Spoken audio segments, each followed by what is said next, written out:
아시아 브리핑입니다. 중국의 서비스업 경기가 확장 국면을 이어가고 있습니다. 관련 내용 블룸버그 통해서 확인해 보겠습니다. 어제 블룸버그 통신은 HSBC가 집계한 지난달 중국의 서비스업 구매 관리자 지수가 52를 기록했다고 보도했습니다.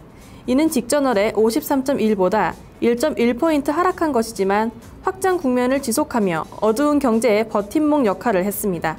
취용빈 HSBC 수석 이코노미스트는 중국 경제의 가장 큰 리스크는 경기 하강 압력이라며 당국은 외부 충격을 버티기 위한 더 많은 노력을 해야 한다고 진단했습니다.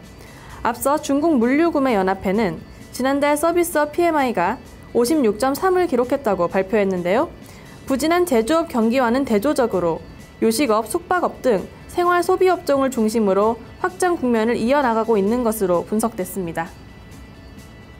중국의 최대 부동산 개발업체인 차이나방케가 당국의 강력한 부동산 규제 정책에도 불구하고 매출 증가를 알렸습니다.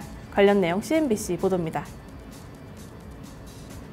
어제 CNBC는 중국 최대 부동산 업체인 차이나방케의 지난달 매출액이 전년 같은 기간보다 8% 증가한 114억 위안을 기록했다고 보도했습니다.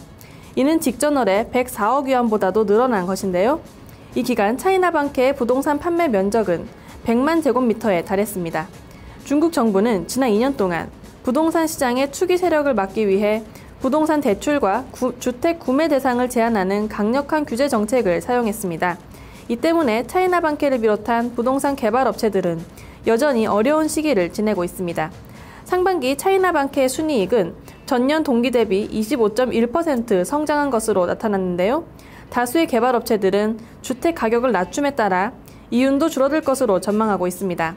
한편 이날 차이나방케의 주가는 1.1% 상승해 약세장 속에서도 강한 모습을 보였습니다. 지금까지 아시아 브리핑이었습니다.